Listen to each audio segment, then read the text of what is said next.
Rob in New hi, York. the house Hey, you're back. Yeah, the note says that Yeah, you have sorry. proof of God and that you'd like to... You want to? I believe I was enjoying your social commentary, balancing atheism and religion. Hello, Mr. Boone. hello, Mr. Rob. How are you? Mm-hmm. Hi. It doesn't I'm have your fine, last thanks. name, so... And right. hello to Jim as well, who is also here. Hi, Rob. So I'm very curious to hear your so-called evidence for God. I am going to. How do you want to take this? You want it to start from Genesis? Is that... So to be clear, is your proof for God the Bible? I'm going to prove my knowledge for God, and that's how I'll base my my creationist story. Okay, so I'm willing to accept for the sake of discussion, or at least the beginning, that you are familiar with the Bible and the God of the Bible. How many times? I mean, how many times have I read the Bible? I guess you're asking. No, I'm just saying you've called in, you've presumably prepared to talk with the host of the show. I'm willing to say yes, I believe that this person probably has a good knowledge of the Bible. And or of some form of Christian doctrine, if I can assume. I don't know what it is that you believe is true, first of all. I am a Christian. Okay. I'm a believer of God. I'm a believer of the Holy Spirit. Okay.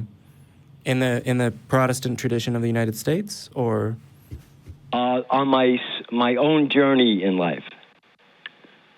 Okay. So the Trinity and like salvation through the resurrection of Jesus and these kinds of things? And through man. What? Through the Trinity and man himself. That is always been our salvation, I believe. Do you mean the person of Jesus, or do you mean people now when you say of men? People since the beginning of history. Can you explain that? What about women? Yeah. And then do you mean... women have been the social backbone of society since they've been bearing children. Okay. So not treated equally then? Yeah. I was born in 1960. I am not familiarized with the male-female role beyond that time. Okay, but to be clear, do you believe that the God of the Bible or the God of the God that you believe in's prescriptions for humanity include treating women equally? Like as equal members of society? I believe since the monetary system didn't exist that much in the hands of most, treating women equally was probably in socialization. I think they were talking about what you knew and. Right. So as far as okay, I'm not entirely sure I follow you, but here, let me come at this a different way. Do you believe that people in society should be treated equally regardless of whether or not they are a woman? Yes, of course. Okay, cool. We agree, I think.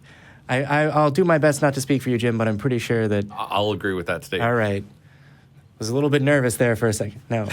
Why? No, I'm joking.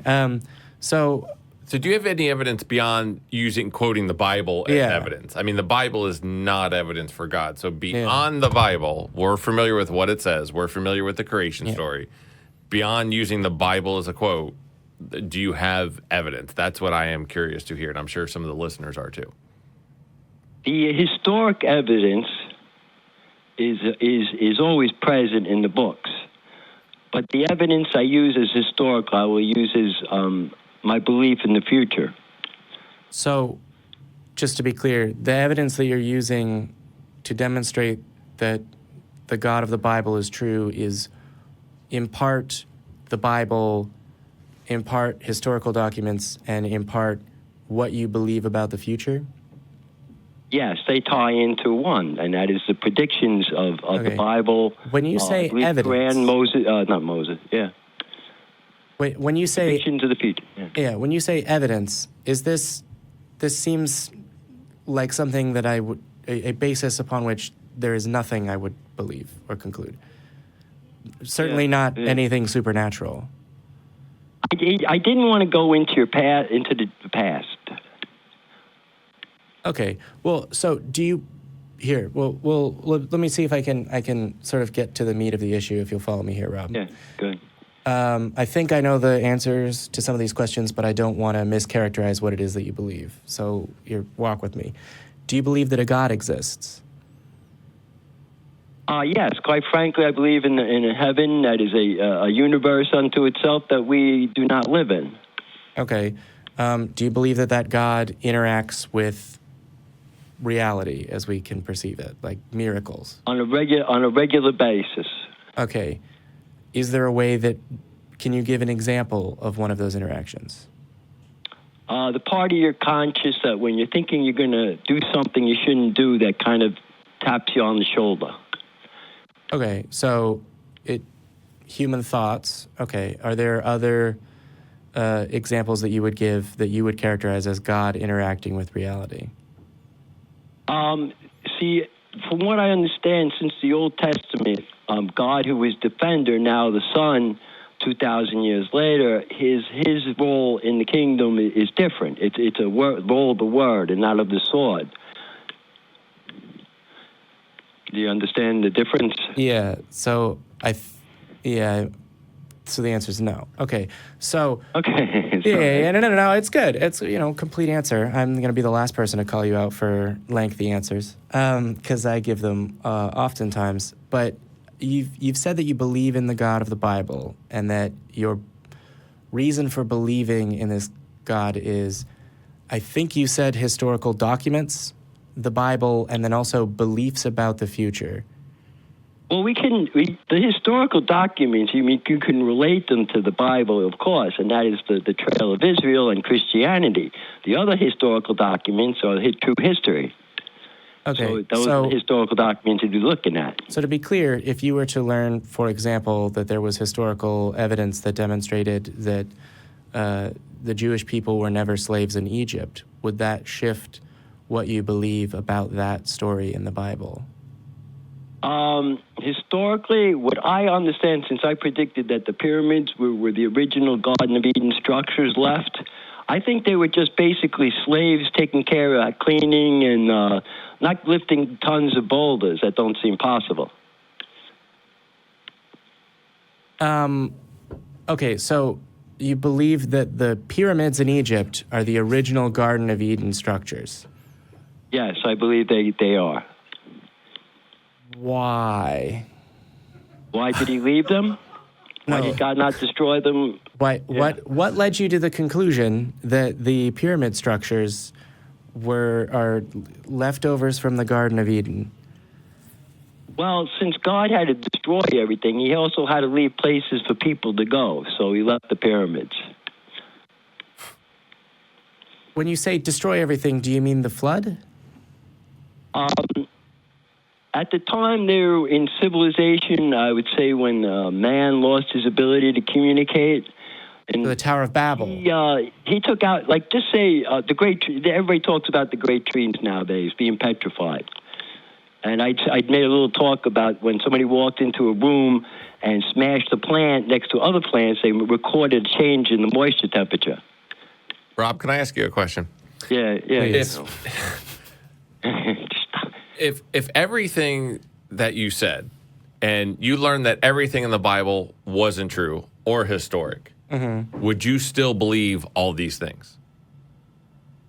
I only have the Bible to base my knowledge from. What it created in my mind is, you can't say would disappear, correct? I've already read it. Well, no, to be clear, so the Bible says a lot of things. So, for example, it makes reference to a global flood. If you were to learn, for example, that there were human civilizations that have existed and kept records of their existence longer than the global flood, would you continue to believe that the global flood occurred? I suppose I didn't ask. I don't believe it. I was going to say I didn't ask. Yeah. So First of all, can I ask a question? Yes, of course. Statement? In the Old Testament, God explains himself as being very mysterious. And at times he explains Israel would not know him. He made all kinds of talks about himself, how he relates to space and time. And that is why I was given the message that in Noah built the ark as showbread, and God killed the tribes around them because they were going to attack Noah. So to be clear, do you believe that there was a global flood? No, I do not. Not before, I forget, the Neopathic age. So you don't believe things in the Bible? Appeared. You believe things in the Bible aren't true? I am giving the Bible life where it doesn't have it before. I am pulling two sides of this conversation into the talk. So, are there stories? Are there things written in the Bible that you believe are not literally true? That are like metaphorical. Do you believe that there's anything in the Bible that's metaphorical rather than factual, like a way for God to teach a lesson? No, I believe Jesus walked on water. I believe God separated the sea to destroy the army of Egypt. I believe Moses went up into the mountains and God appeared to him as a tower of flame. Okay, so do you use in your day-to-day life, when you're coming to conclusions about things that are true, do you use evidence outside the Bible? I'm a painter. I'm a musician. I drive a car. Okay. In your day-to-day life, for example, when you're coming to conclusions about things that have happened in history, right? So you're from New York. So when at a certain point you've heard the the history of the United States and its founding, do you believe that those events occurred, right? Like the people landing at Plymouth Rock and all these historical events that we have records of? I don't listen. This is undocumented, but let's change the subject for now. I'm not going to go there. I think it's historical context. I have to say this like this: is written by an author who is actually writing about a civilization, but he is only one writing about many. So to say that I differentiate from the stories, no, I don't. Rob, here's the problem I have. You're using the Bible and saying this, my God's true because the Bible said so. But this is what every religion claims. Yeah. You have not made any argument that would prove that your God is true and no others. Because Islam would say, I have the Quran, this is what the Quran says, therefore my God's true. The Hindus would say, I have the Bhagavad Gita. Like, you're giving nothing new that wouldn't prove every religion. Because based on your logic, if it's in the Bible, then we would have to say all religions are true, which they can't be. Right. Do you see? So this is not evidence. This is not proof of anything. Do you understand why that would? You want physical proof, you mean? I would like good scientific evidence. So let's start there. So far, Rob, what we've heard is these are things in the Bible, and that's why I believe they're true, right? Is there a reason that we should treat your claim differently than the claim, these are things that the Quran says, and therefore they're true? I cannot give physical proof. I cannot give physical proof at this day, unless you wish to take a geographical survey of the world and see how the religions are doing in each country. Okay. Every country does have a religion. But I think you hit on something which there is no physical proof. Like you believe, and that's why, and that's kind of our stance is there is not evidence for your God existing. You believe it. I don't deny that you believe it. But there's no evidence for it. How about the success rate of organizations? Say charitable organizations, youth groups, any organization that's faith-based, AA. What is the success? Are they better than yours? Given the recent, a little bit of proof? Given the recent rise and success rate of secular and atheist organizations in the United States, one of, if not the most religious country in what's called the developed world, given that success, and given the success of Scandinavian countries and Japan when it experienced its post-World War II boom, countries that are ostensibly and far and away secular and non-religious, given their success, would you find that a persuasive reason not to believe that your God exists? Once again, I'd have to rely on statistics. Right now, since the suicide rate is so high in countries, I would base everything upon statistics. If that is, it's not high in the Scandinavian only thing that could countries. prove is a number, I would do that. But your argument where you brought up alcohol is sign that God is real. And so to be clear, really quickly, Scandinavian countries are doing very well and have done very well. If you looked at those statistics and saw, wow, countries that are not very religious tend to do better than ones that are. In a world where after this call you stop, you look this up, and this is what you find, would that change your confidence in the beliefs that you hold? No, I would not. Since I'm aware of the Scandinavian countries, I'm aware they've been settled, and they generally stay within their borders, and they are people unto themselves. They have not had the influx that this country has had, Europe has had. I'll give them a beautiful place to live, just to say that's because they've been there for generations. So a moment ago you said, well, here's some evidence for the truth of my God, the success rate of charitable organizations. And I said, okay. That was your counter, yeah. Yeah, my counter was, look, there are successful organizations, charitable and governmental, that are not religious. And you've said that wouldn't persuade you. And the religious organization you mentioned was a complete failure. You give me the chance to think up fast. And the reality is, Scandinavia is a well-established country that's in a remote region that people have been living there for hundreds of years. They are an established community. Thousands. Yeah, I agree. And I feel like if you look at the activity of humans in countries of humans, that's the best indicator of their success. But what I'm saying is, a moment ago, you were offering as what I believe you were stating was persuasive evidence. What is the success rate of an organization, and what is the faith characteristic of that organization? And I've given you a counterexample based on that same argument. Do you think that is a good way to determine what is true or not true?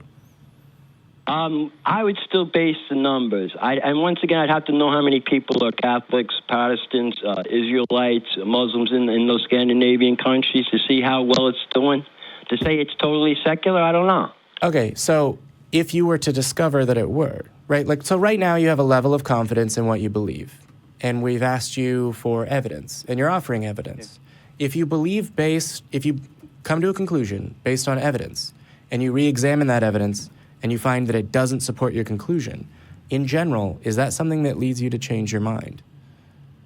I don't have the office to do that. If you guys could show me the numbers that you propose are offsetting what I'm proposing, I would be fine to change my mind, but you'd have to present the numbers. Okay, so if you saw the evidence, it would be persuasive, even though I admit that's a cumbersome task to gather that data. Sure. So in general, right, because originally you said the reason that you believe in the God that you believe in is the Bible, right? Correct. That's the spark of life, the spark of imagination, the spark of freedom. Go ahead. Okay. Why not? Magic from a book. So, sorry. Supernatural has never been the correct answer ever. Anytime it was been giving as an answer, we have proved that that's not the case. Yeah, we found as we get smarter, as we learn. A correct answer to some things is I don't know, and that's acceptable. But supernatural, no one's ever made that claim. And then later we're like, yep, we have evidence. That's what it is. That has never happened throughout all of history. I listened the few times I hear people talk about the Holy Spirit, and I know it guides me. Nobody's been able to explain it. Don't you think that? No, so actually, because you can't explain it doesn't mean a spirit did it. Yeah. So Rob, I don't know how it works. I cannot tell you. You have just made two statements that are contradictory. Go ahead. You've said it is the Holy Spirit and no one can explain it. In two sentences, Rob, in two sentences, you said here is an explanation and also there is no explanation. Is there or is there not an explanation for the phenomena you're describing? Yes, there is. Can you justify that explanation? Since it comes from the heavens, the kingdom of heavens, I think it's a project that's always worked on. When you say it's a project that's always worked on, do you mean by humans or by heaven? That is, the religious community works on that a lot. What is the Holy Spirit? They're trained on it. They preach on it. They list. They talk to other. So and that, yeah, they're better at it. Okay, so do you think that there is a reason that Jim and I should believe that the Holy Spirit is doing the things that you're saying it's doing?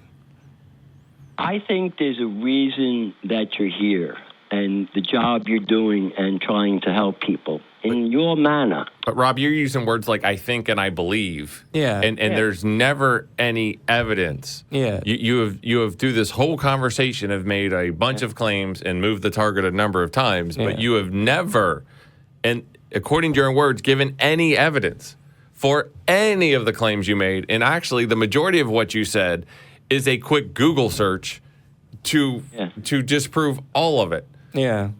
Like these are things. I can't say I have great wealth.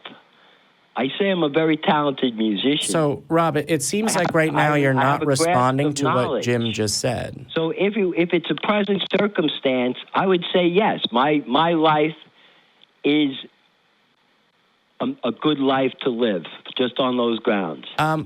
Rob, it kind of sounds like you're not responding to what Jim just said. I don't know what it is. Go ahead, try it again. Okay, so throughout this conversation, you've made a series of claims and stated what you believed. You have said that you believe that a God exists because the Bible, and that when pressed, you gave the explanation, look at the success rate of charitable organizations and their level of religiosity. When pressed on that point, you said, well, I would have to see the statistics, but if I saw the statistics and that wasn't the case, then I would change my mind. All right. How open are you to the idea that what you believe about the God that you believe in is not accurate? Give me a job and I'll prove it. You can't sit here and tell me, you would not be able to, in your program, give me all the information I would need. Okay, that is a reasonable position, that you would want more than a single source and that you would want to review the data. When you say, give me a job and I'll prove it, I'm not sure what you mean. Well, theoretically, what you're talking about, because I'd have to return the information to you in the comparison and the questions I'd ask you, that would be a lot of work. So I'm joking with you. Okay. All right. Put on somebody against an office. No. Yeah. To be clear, we don't have an office, but what we do have is a large group of dedicated fans and a Reddit and a Facebook group and a Discord, and I am absolutely certain that a large group of people crowdsourcing their efforts can, by the force of a large group of humans, address problems, as is the history of our species. Would you want to do that? If the numbers didn't go your way, what would you do? Would you sign the Declaration of Independence? I mean, laughing, but would you sign the Declaration of Independence? I don't think that this is a good reason to come to a conclusion about the supernatural. All right, yeah, that's interesting. Right. I have no idea what he just said. He said that's interesting because it sounds like, So you have offered as evidence the Bible and statistics on the success of religious organizations. To be clear, we could go to that topic. Yes, just on that topic, or you want to go political, or you want to go. You could go and take social. To be clear, issues, are we anything. still addressing whether or not the God that you believe exists actually exists? Yes. Okay. Through present day sources. What present day sources do you think we should use to conclude that a God exists? Let's see. What sources? What would we want? We could go with mental health. How about we can go with agriculture? What about mental health or agriculture would be persuasive as far as the truth of a book written almost 2,000 years ago? Okay. Because some continents have not had the ability to read, they have not been taught to write and read, they lack spirituality that has been essential into taking care of soil. A common core soul, and unless you want to say that, I agree. Education, not just literacy, but the spread of education, particularly of agricultural methods, helps alleviate poverty internationally. Is there a relation between that and the existence of a God?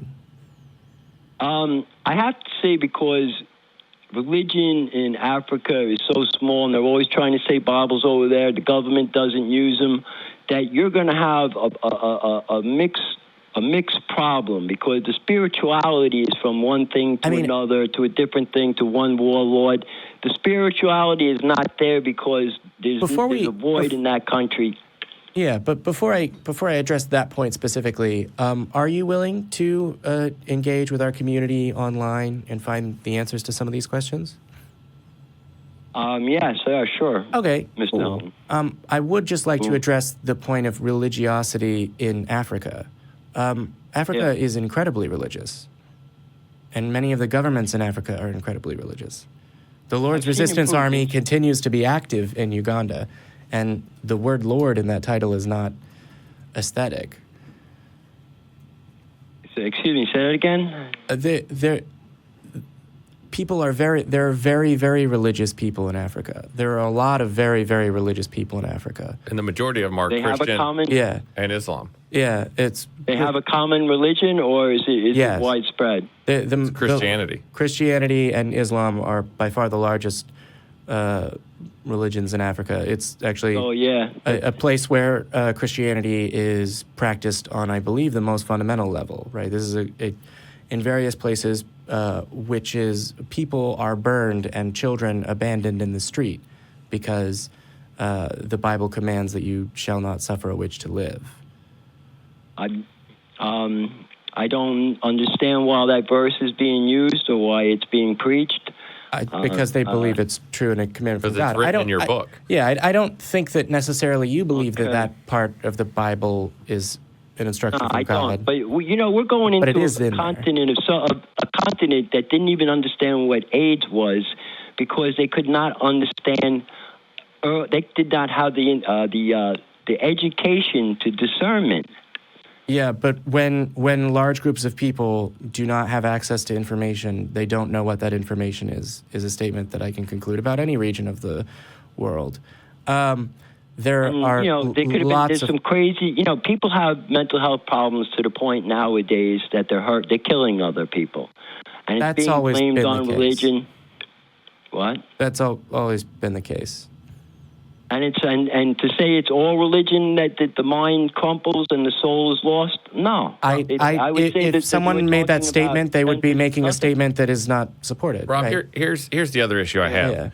Is every time you make a claim, Jamie or I disprove and talk about the fallacies in your claim, how it's flawed. Yeah. So then you just make another outrageous claim. Yeah. Which we go in there that there's flaws and you're thinking that this does not disprove, and then you just keep jumping all over the place instead of acknowledging that, hey, this logic is flawed, that statement I made is not correct. Yeah.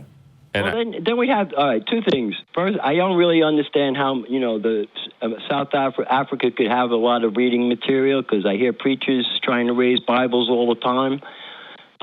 And secondly, then I would divide the region. What side is the Muslims working on, and what side is being Christian and being supported by Christian? The Christian community, if you look, has sent manpower just going over there to take care of that country and help it stay on its feet. That is the support of the Christian community. Yeah, they're not supporting that community; they're harming it. And it was kind of racist of what you said. I mean. And problematic in so many ways. Africa is a very large continent. Huge. So is this one. Yeah. So you include North America, South America, and the Americas, and and China.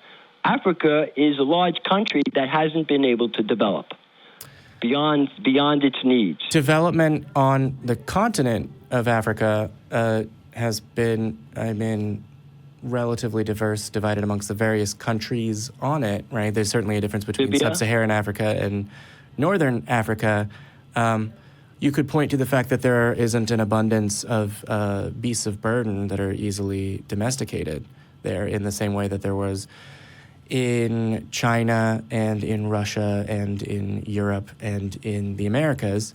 as a reason for that. You could also point to a history of colonialism, and you can also point to the persistence of superstitious beliefs that hinder an understanding of the natural world.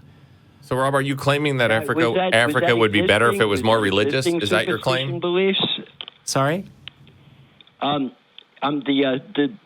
superstitions that you spoke of that keep out knowledge. Is it possible that Africa has a superstition and it made it difficult to get books in there? Or, the education... I'm is unaware of sort any what? specific superstition about books. We're just trying to anywhere. discern why Africa can't bring into its culture a new life of vitality and growth. The various cultures on the African continent, and actually, I think we're going to have to bring this call to a close. I do want to stay in touch with you, and I do want you to call in again next week when my co-host is back. I think he probably has his own take on some of your I appreciate that. But I'd also like you to engage online. And before we go, I'd like to just address some things about the development of Africa. I have a political bent and a particular interest in this area, so I will say that various political and social issues affect the development of name any country or region or society. Basically, the number one is not having stable governance. And a lot of that has been disrupted. I understand. Actually, just in the last 100 years, like people talk about colonialism in the past tense, and the colonialism in the 19th and 20th centuries. Yeah, he dealt with that as well, right? And it's been less than 100 years since India declared independence from the UK. England, UK. Yeah. Or, well, from England, right? I mean, there's still the constitutional existence of India and its relation to the United Kingdom is not something I'm an expert on. Britain had world dominance. Yeah, at one point in time, they ruled over more than 50% of the world population, but that's not the case anymore. So there's a concept of neo-colonialism because there's a lot of private enterprise that crosses borders that traps various countries, many of them in Africa, in what's called a resource trap. But I mean, I should cut myself off because I could go on for a while and not sufficiently qualified that I could cite sources, particularly not off the top of my head. But can I get you to hold on the line and then connect perhaps with our call screener and we can get you set up to join our online community so that you can engage with them and they can I would participate. Because I feel like that's going to be a large number of people that are very motivated to do a lot of this research for you. That's been something that I've enjoyed from our online community, is that they're very, very eager to help people understand some of the questions that I think you have. Can I ask you are we still on the document? If the numbers come against you, if you guys don't get carried the numbers, and will you sign the paper that says God exists? God is in the present better than not having God? If there's sufficient evidence to demonstrate that organizations that revolve around a faith-based belief perform better in charity or whatever, then I would be willing to state that if I was persuaded that the evidence bears out that organizations that perform charity around faith-based beliefs perform better at charity. That doesn't really tell me anything about whether or not around 2,000 years ago in ancient Palestine, an itinerant rabbi who was preaching was crucified by the Roman government and was also God. If you want, sir, I'd get back in touch with you. Yeah, I would love for you to call back in. Please do. Okay, thank you very much. How do I get in touch with you, your office, to set up a link? Just stay on the line. Your community? Yeah, I'm gonna go ahead and I'll put you back on hold, and our call screener and possibly my co-host will get you some of that information over the phone. So just stay on the line, and we'll get you that information. Thanks, Mr. Helton. Thanks, Mr. Boone. All right. Thank you for calling in, Rob.